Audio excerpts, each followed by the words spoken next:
And now I want to talk about characters and why characters are important. It's important that you like the main character. If you're playing that character, that you understand them and that you like them and that they are a good character. If you like the character, you're more likely to play as them, because sometimes you make decisions based on what the character would do rather than what you would do. Sometimes it's good to have a little bit of something called vulnerability within the character, where the character does silly things or doesn't do what you would do and gets yourself into situations that you need to then problem solve, get them out of that situation that they've found themselves in. So by having a character that's a little bit vulnerable, it makes the game more interesting. It's also important to have other characters, or the different kinds of characters within a game. Within Monkey Island there's a bad guy, an evil ghost pirate called LeChuck.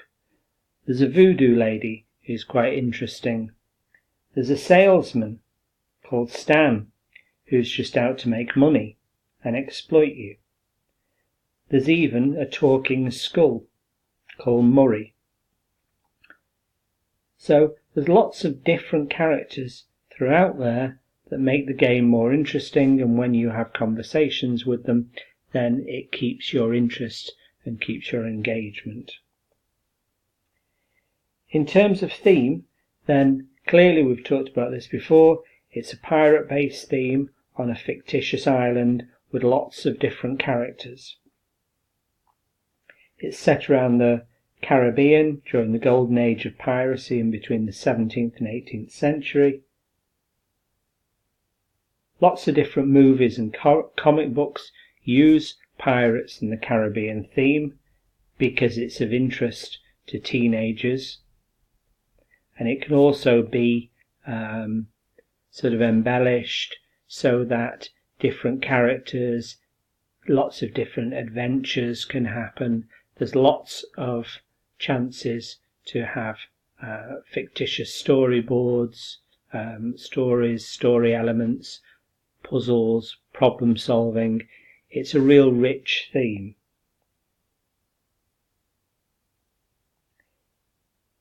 In terms of setting then,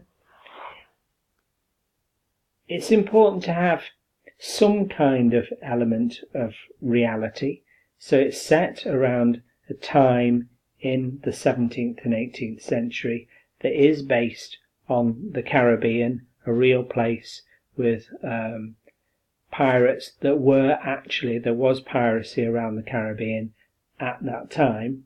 However, there's fictitious things that clearly are not real, that can open up your imagination and make the game interesting. You can also, of course, have treasure. Treasure's a great thing to have in a game, so that sort of fun, adventurous element of having treasure at the end of an adventure, something to seek, is an interesting part of the setting.